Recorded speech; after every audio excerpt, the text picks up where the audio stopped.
I just put white nationalists and neo-Nazis. That is an anti-white slur, so we are going to translate this. The FBI just put, and white nationalist is as well an anti-white slur. None of you after today, if you were calling yourself a white nationalist, if you were one of those people who were being stubborn and you said, nope, that's one I'm not giving up. I'm going to continue calling myself this. Now's the time. Now's the time to give it up. Now's the time. If you didn't want to listen to me earlier, then now is the time. You're really going to, if you continue to use this name, either of these names, if you call yourself any of these names, it's an IQ test.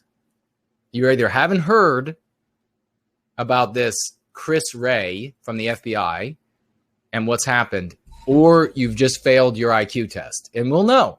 And it's okay if you're dumb. It's okay if you have a really low IQ.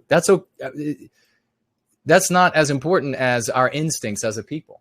There's plenty to do, irrespective of your level of IQ. So you can still help white well-being, but you got to get out of these terms.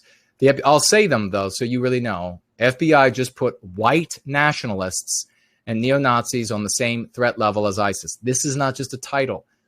We saw in these other legal documents in Trump's government, in Donald's government, we saw that these words are the words that they are looking out for. These titles that our people take when they say, I want to serve white well-being. I want to serve my people. So what does the bad guy call himself? FBI just put white nationalists and neo-Nazis on the same threat level as ISIS. So FBI just put those who care about white well-being on the same threat level as ISIS. Let that sink in. Let that sink in like fertilizer into your yard. You spread that fertilizer out, then you want the water on it so the particles break down and it soaks down with all that beautiful nutrients into the fertilizer. This is the opposite. Let this truth and this reality sink down into your very marrow of your bones. The anti-whites, as crazed with white noir as those two white people, the goofy guy and the beautiful girl who got down on the street to kiss the feet of non-white anti-whites, just put those who care about white well-being on the same threat level as ISIS. They are this close to making it illegal to defend white babies. They are this close. How hard are you going to work now to spread white well-being? If it doesn't motivate you to a zenith, then something is broken. The FBI has elevated racially motivated violent extremism to, quote, a national threat priority, in yet another sign that the U.S. government has finally woken up to the threat posed by anti-white slurs, so to the threat posed by those who care about white children at home and abroad. Now, specifically, ladies and gentlemen, what this is speaking to is the fact that we are becoming a global entity in service of white well-being. We just had a global flyer drop at the end of January, beginning of February. Do you think these anti-whites in D.C., the FBI building, not far from here, you think they're watching? You better believe it. They're looking right now. How can we make these folks out to be these anti-white slurs? Well, we're not those anti-white slurs, buddy. We're not the bad guys in your sick tale that ends in a bloody end for all white people. In a hearing, now see, this is the thing, the anti-whites, and this is where we must take, and we're going to end this on a high note. It is nearly 10 p.m. Eastern Standard Time, and we're coming to the end of this Going Free. We're going to end this on a high note because, ladies and gentlemen, we got a few more things to do. I'm going to show these wonderful gifts, and we'll read a portion of Born Guilty before we wrap up, so it's not right away. But understand this. The anti-white elites are panicking. This sort of behavior is what I read about in white papers 2 decades ago. 2 decades ago, I read that they would do this sort of thing because they were saying they were going to do this sort of thing. They were saying that we will need to implement these sort of just stringent standards to control every aspect of people's lives as this, what we're referring to, this, we're approaching this moment, ladies and gentlemen, when this unity, this apparent unity begins to break down. That horizon is approaching when everything breaks down and the anti-whites see it coming. They've seen it coming for a long time.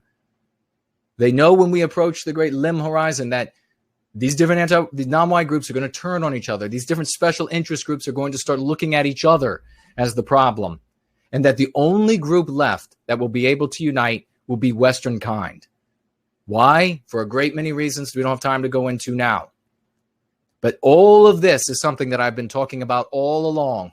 And it is based in their panic. It is based in their knowledge that they are losing the tiger by the tail, that it is about to turn on them. Not in a violent way, of course. It's going to cuddle them to death. In a figurative death of bliss, where they're no longer in control and they can be invited to leave.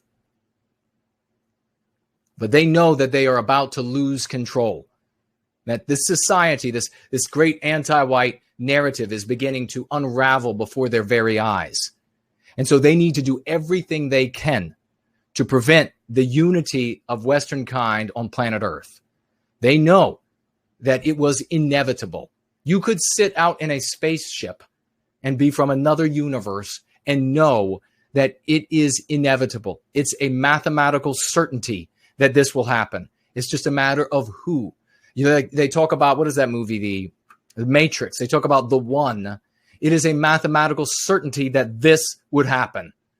That they, with what they have created, that this cauldron that they have created, this crucible, that some few would come through this. You all, the apostles of this going free, that you would come through this crucible and that you would begin to unite Western kind on planet Earth. That is what they're trying to stop. They are telling you with all of their powers of eavesdropping and spying that they see it happening in a way that you could never fathom. They see the connections beginning to take place. Let that excite you. Let that motivate you to the next level that you have to go in order to help recapture our destiny.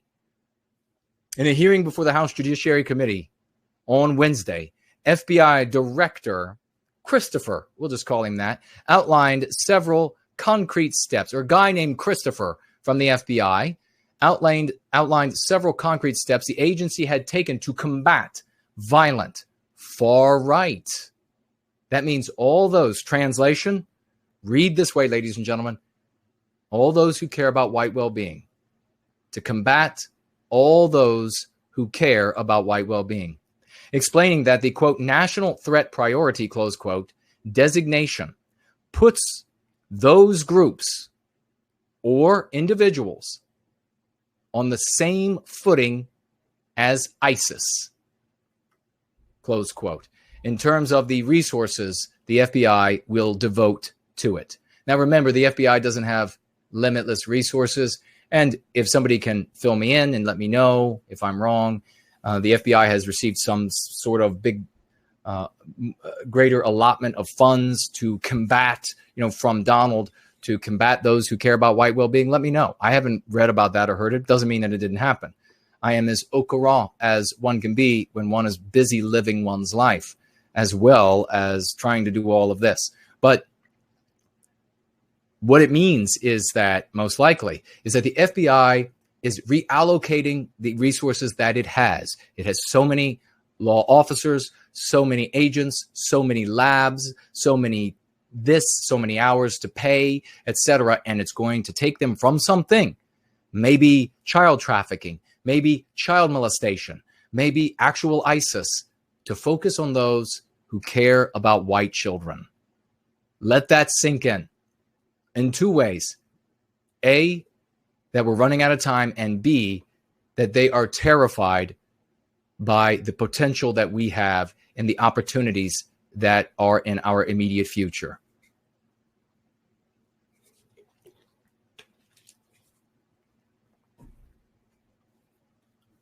Christopher's announcement comes just 2 weeks after FBI agents arrested 8 members of the violent, here we go, violent, and this is going to be some group called the Base.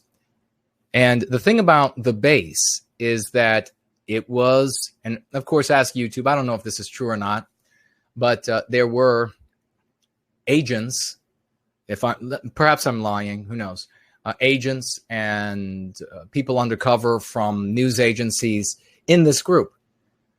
So how many people were actually just people from the community, for God's sakes? How many were, maybe some of these folks are mentally challenged individuals. They may have low IQs. And then how horrible is it that you're going to take somebody with maybe a 90 or an 85 or 80 IQ, and you're going to talk them into something horrific, and that they're, who knows what picture they're going to paint for these people. And then you're going to throw them in jail. A person that with an IQ that low, what's going to end up happening to them in jail? You know, they're going to be raped endlessly for all of the years of the rest of their life. They'll probably kill themselves or wish they could. This is what the anti-whites do to people. You know, we talk about the whole, we talk about our people, but the people that we're talking about are simultaneously receiving the exact same attention as the individual. So we don't sacrifice the individual for the people or the people for the individual. It is one in the same for us.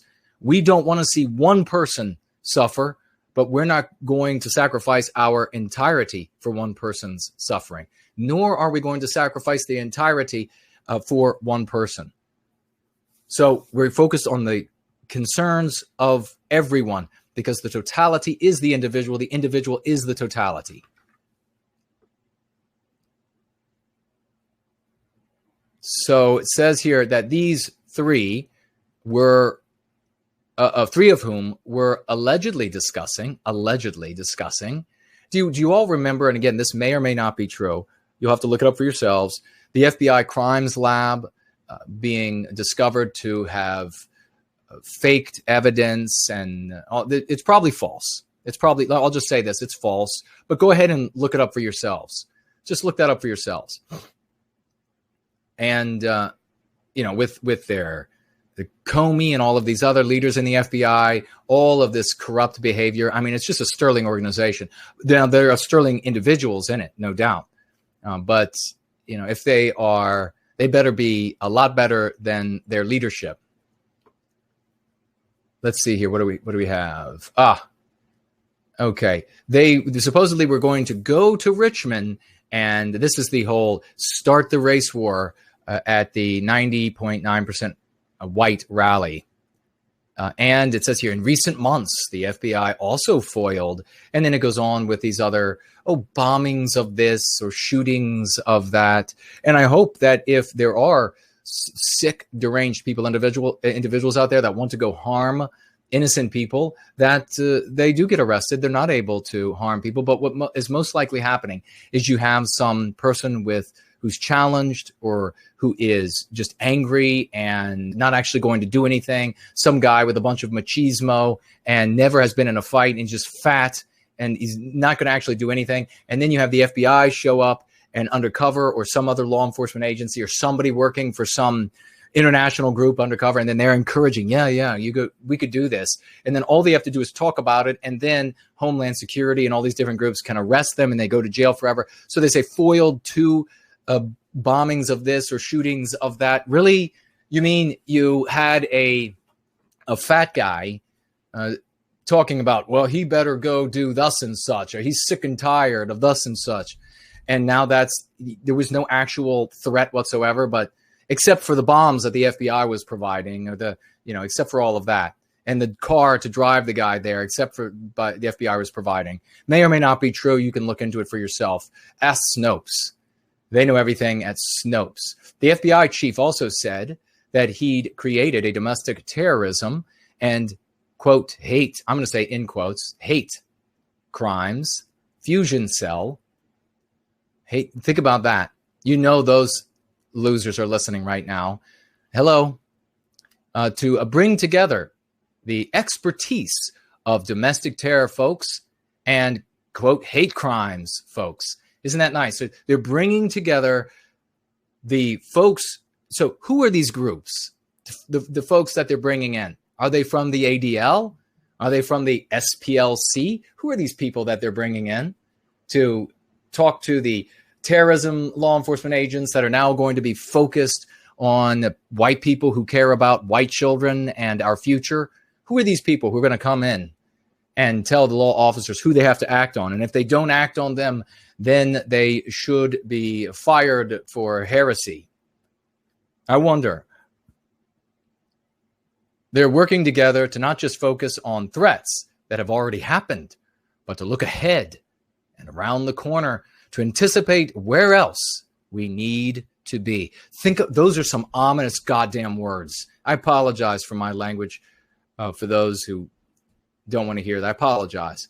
Listen, I'm going to read this sentence again. This is what Christopher, the head of the FBI, the giving head of the FBI, said. Christopher says here, the highest authority in the FBI trumps FBI, talking about these task forces that he's putting together for those who care about the welfare of white children, for those who care about the welfare and well-being of white people. Quote, Christopher is speaking, quote, verbatim, quote, they're working together to not just focus on the threats that have already happened, but to look ahead around the corner to anticipate where else we need to be. How much more does Christopher, when he gets a breath, how much more does he have to say to you to say that we are going to form cells? We are going to form groups in the white positive sphere. We are going to form groups out in the nation, and we are going to have them connect with maybe, who knows, CIA, who will form groups out of similarly misguided or low IQ'd individuals in other countries that are then going to say, well, they have international cooperation. What do you need for a global problem, ladies and gentlemen? A global solution. This is how the anti-whites plan on going after, as we have said all along, those serving white well-being on this global scale. Expect Interpol, expect all of these different agencies to be getting involved as we move forward.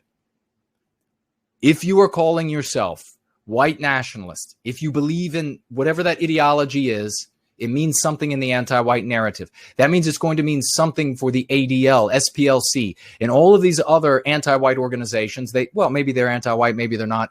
Ask YouTube. Look at their history. Read about them. All of these organizations are going to be defining these things. And if you are in any of these categories, that is how you're going to be interpreted by the CIA. That is how you're going to be interpreted by the FBI, Homeland Security, Interpol, all the security forces in all of these other Western countries as well. And these prison terms are not going to be light. We are moving into a new era. And we have to be smart. Our heads have to be on a swivel. We have to treat this as though you live your life during the day, your boring, mundane, trivial life of produce and consume. But that's not your real life. Your real life is when you leave work, when you get into your car. You are the Clark Kent there and the Superman or Superwoman when you get into that car. You are the spy versus spy when you get into that car. You are in the thrilling life of the most heroic cause of all causes of all ages. And that is service to white well-being.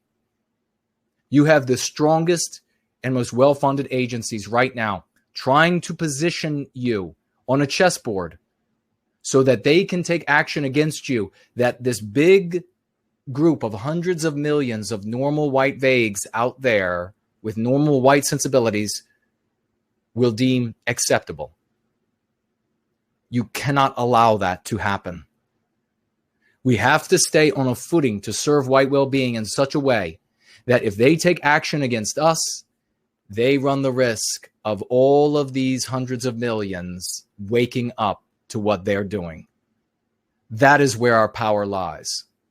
They are not the most powerful. They don't come and arrest you today and drag you off to Camp Heresy, because if they did, this group that is more powerful than they would wake up to what's happening. They would begin going free, and it would be quickly over for the anti-whites. Where we need to be around the corner. Start breaking that down, all the ways of what that needs to be. Last September, DHS unveiled its new counterterrorism strategy. Remember when that came out, ladies and gentlemen, I said all of these law enforcement departments in Donald's government were going to be doing this. And what do we see? All the smart money has been on this. All the content creators and thought influencers that you can continue to trust were saying this. It's unveiling itself now. Last December, DHS unveiled its new counterterrorism strategy that, for the first time, recognized white nationalism as a major threat. They put the actual words on that targeted violence list. Remember that. Congress has held well over a dozen hearings on the matter, and lawmakers have called on the State Department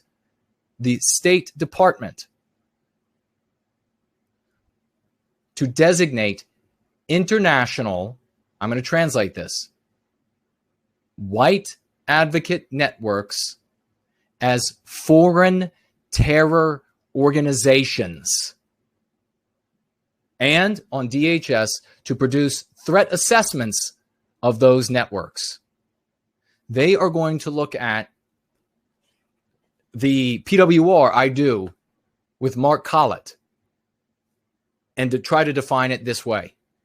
That is what the anti-whites are trying to do, because they see that we're winning, because they see that we are now coming into a new era where we will have a chance to recapture our destiny, and they need desperately to shut us up. You have to work hard now. We got to work hard now, ladies and gentlemen. This decade, we have to make roar metaphorically, or with our orations, with our books, with our enlightenment. We have to make it roar with light and love, because this is going to be it. Forget about this whole, well, the data shows that it's going to be majority non-white in our countries, or whatever date for this country or whatever date for that country. First of all, that's going to be a lie, and it's going to tell you it's further off than it actually is. Secondly, nothing's going to happen on that day any different than where we already are. We are already lost.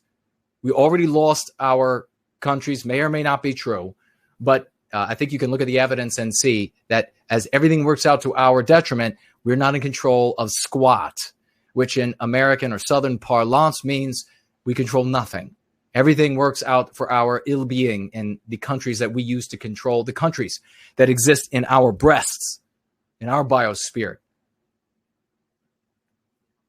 We have a new world that we are entering into here, ladies and gentlemen. I have to read this again. This is Donald's.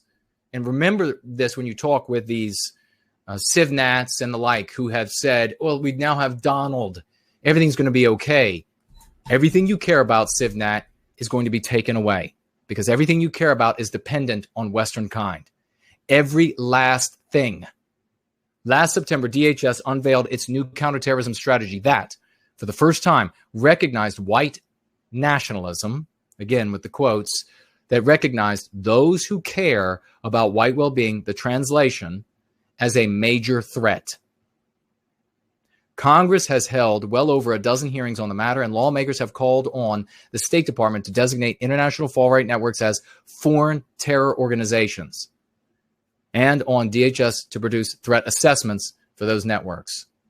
And according to Christopher's testimony last November, the FBI made 107 domestic terrorism arrests in the fiscal year of 2019, around the same number of international terrorism arrests. Now, of course, a typical CivNat here, a typical nationalist would say, well, what's important here is that those 107, so immediately they're yielding the argument, they're yielding the ground. Those 107 arrests, they were for people saying naughty words like racial epithets. And then the 107 international threats were bombings that dozens of people or hundreds of people were going to be killed. And so it's not fair. Well, that argument doesn't work. That's for losers and children. That's not what we do here. We talk about what matters.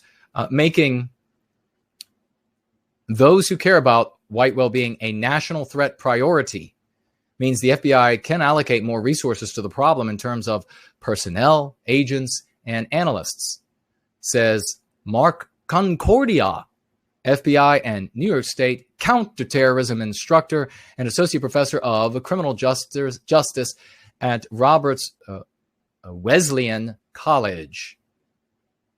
The decision, quote, the decision would be based on intelligence analysts and obviously the potential increase in these types of attacks, whether the investigation shows they are hate crimes or racially motivated, and whether they can be tied to a larger organization. Listen to that. Whether they can be tied to a larger organization or ideology rather than an individual, quote, hate crime.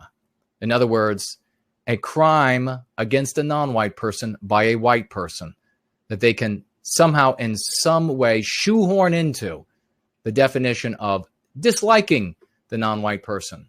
This is said by Concordia, citing Justice Department sources, CBS, and more federal arrests targeting the quote, neo-Nazis or white nationalists are coming down the pike, including people with ties to networks in Europe, Ukraine, and Russia.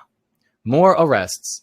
So, a CBS sources inside the Justice Department, Donald's Justice Department, same one arresting and dilating law to put our people, to arrest them, to charge them, and then put them in law for their lifetime and 400 more lifetimes. That same Donald Justice Department. These people say to CBS that more federal arrests for those who call themselves things like white nationalists are coming down the pike. So, ladies and gentlemen, what more do you need to hear? I will take your questions and comments now before we get out of here. And, well, actually, you know what? Let's go ahead, because this is something that we can see as the reality of the situation, a real risk, a real danger to us moving forward, and at the same time, such a buoy to our hearts. To me, it says that the anti-whites are terrified. They wouldn't be taking steps like this if they weren't terrified. They wouldn't be moving heaven and earth to stop those who care about white children and a destiny for our people if they did not see us as a genuine challenge to anti-white domination. And we are going to continue to be a challenge, not because of votes, certainly not because of violence, but because we have a psychological defense for their psychological warfare. That is the thing to be truly excited about. When this Christopher gets off his knees and he says, we're going to do X, Y, and Z against these folks who care about white well-being, just know that whether he's anti-white or not, the order is coming down from anti-whites who have the power to tell him what to do, that they are nervous. Please control these people. They're growing. More white people are waking up. All of our statisticians, all of our people who are snooping into all of their lives, we see that they are coming to the truth. We see the anti-white narrative falling apart. We see the peer-to-peer communication enabling them to see the world for what it really is. The scales are falling off of their eyes. Do something. Deny them the right to self-defense like you're doing in Virginia now. Charge them with international conspiracies. Charge them as terrorists on the same threat level as ISIS. Whatever, do something. They don't say things about this, ladies and gentlemen, if there's nothing for them to be worried about. That you can take pride in, that you can be excited about. And that, my friends, is what I am really excited about. And that is why we're going to jump into our